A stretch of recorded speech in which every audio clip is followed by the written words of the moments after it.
Heidi-ho neighbors, Rado Goji here, and welcome back to Squeeze the World Toys, or welcome the first time if this is the first of these videos you've seen. Today we're going to be looking at this guy. Well, I'm going to show the packaging straight away. This is, well, he's not in the packaging, as you can see.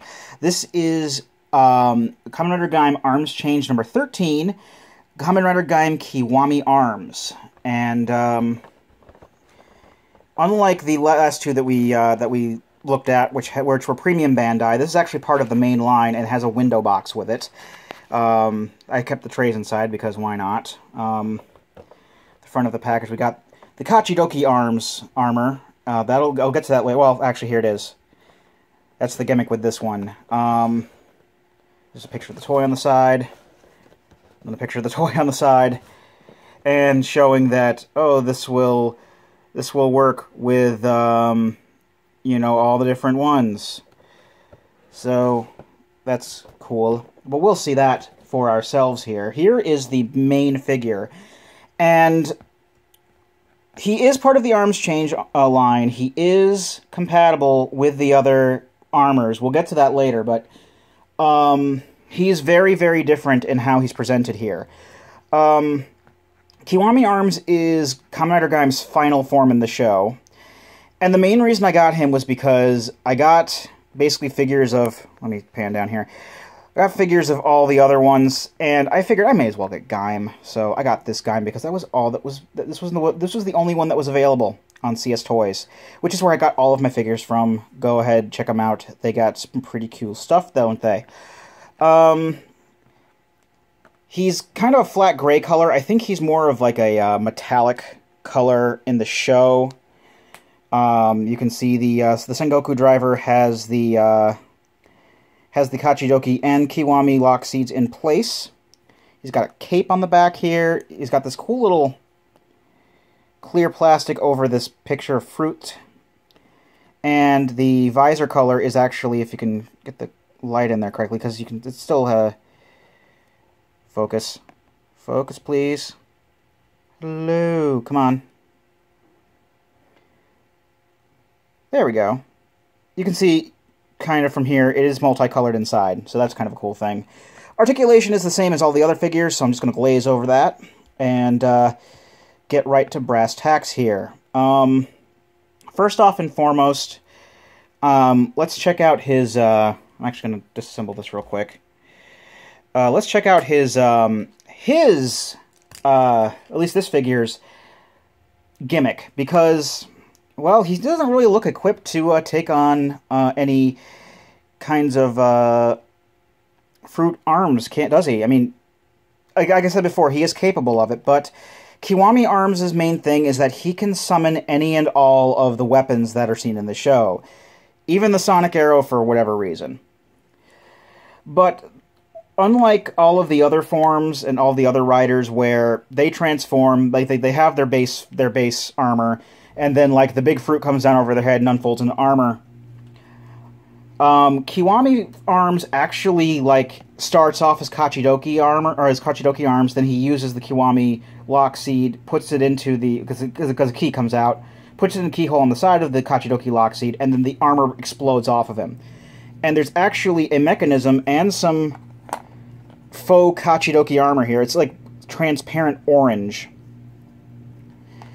And that's the gimmick that's set up. Now, you may have noticed this big old tab on his cape. The cape is just like kind of a flat rubbery plastic. It doesn't really... It's kind of... well, I mean, it's very stiff, but... and they could have... at least it's not like hard plastic or anything like that. But this thing clips onto the back here. And these two will go under these two poles, I guess you could say. Poles with holes. Hole poles. There's a big old rectangular slot that this big old rectangular peg plugs into, snaps into place. The top part of the armor, there are two pegs here. Actually, let's put his arms down, or else it won't fit. Something I've noticed. And those go, basically the pegs go into the holes that are coming off the sides there, and this is basically a kind of an odd representation of Kachidoki arms. It is kind of back-heavy.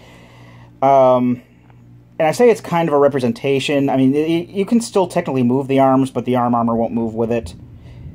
Oh, there's thunder. I didn't think there was going to be thunder today. Or tonight. Or whatever. Oh, well.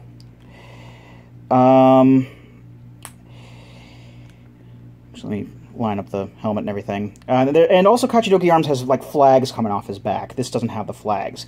Now, the explosion effect is done with this. There's a little twist dial on the back here, and you twist it. Let's hold them down like this, actually. And the armor explodes off. And you can't fit this Kachidoki armor on anyone else. So we'll just put that off to the side, and let's take a look at his weapons. The only actually comes with technically one weapon, but in two different forms.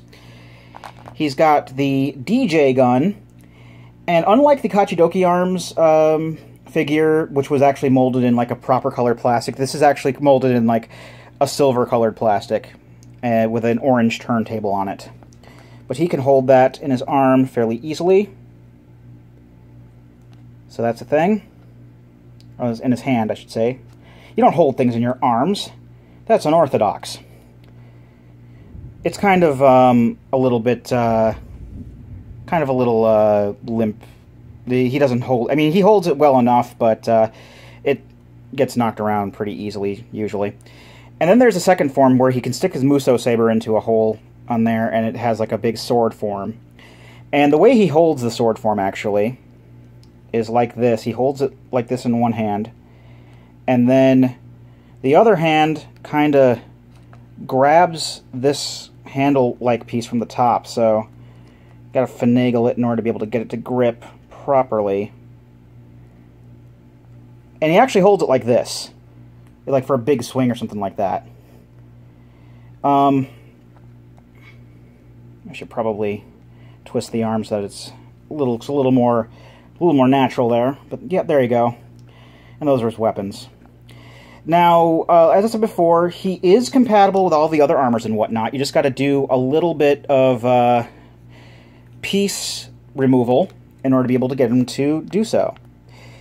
And first thing you do is this helmet part actually slides out, and there's your slot for other armors. So cape comes off. There's a bigger square peg and hole there, and this bit comes off of his shoulders, and there's your armor clip. So let's take one of the armors we have here. I got Ringo arms right here, and you can just slide that on. I'm not going to turn it into the apple or anything like that.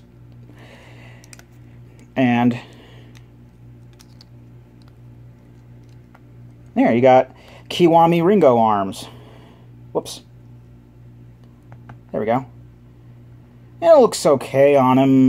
Because of the muted gray, like the flat gray, it doesn't work too well, I don't think, with the color schemes of any of these. Here's watermelon. Oh. Let me get that in there. There's watermelon. Actually, the green does work a little bit better with him, with watermelon. Actually, I actually don't mind that much. And the last one, of course, we have is Yomotsu Heguri. So let's take a look at that. There we go. Oh, can't forget the helmet. There's Kiwami Yomotsu Heguri arms. All in all, it's not a bad figure. It's the figure itself is, you know, about the same quality as the other figures in the line, but it doesn't look. I mean, the Kachidoki armor bursting action was basically just there to have a sort of gimmick still with it and not include an arm set for him. But he doesn't look bad in some of the armors. At least, I mean, with the armors I have, I mean, Watermelon looks okay on him, but, like, I didn't care for the other two that much. I mean, with most of the other figures, like, I'm not a huge fan of Ryugen, but, you know, Ryugen Yomi looks good. at the very least. And of course, I have a regular colored Baron, and I like the recoloring on Zangetsu. But, I mean, like I said, Kiwami Arms looks good on its own as a figure. But I would, if I was going to actually, be playing around with the arms change functionality, I would probably want to go with, like, see if I could find, like, the original Gaim figure in order to be able to do that. So, that's just my take on it. But that's actually the last figure that I have here, so let's actually get everyone together to pose. Why not? Because we can do that. I'm not even going to bother with the weapons, just do like a group shot. Why not? There's Baron. Just, I guess, like a comparison thing, too. Wouldn't hurt.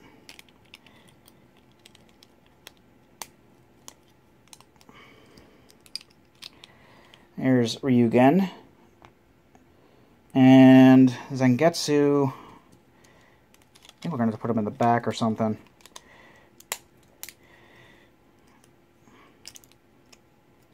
Yeah, let's move him around. There we go. There's a nice group shot of all four of the ones that I have. So I technically do have all of the main characters represented, and, you know, I like that fact at the very least. All in all, I do like the set. I mean, Kiwami Arms is a bit of an oddball, but the figure itself is still quite good, and I do enjoy it for what it is. I do apologize for the thunder and stuff. I did not know that was going to happen. But all in all, yeah, I may, at some point in the future, look into getting other entries in this series. That would be really nice. But, as for now, I've been Rado Goji, and I'll be here next time. Join me, won't you?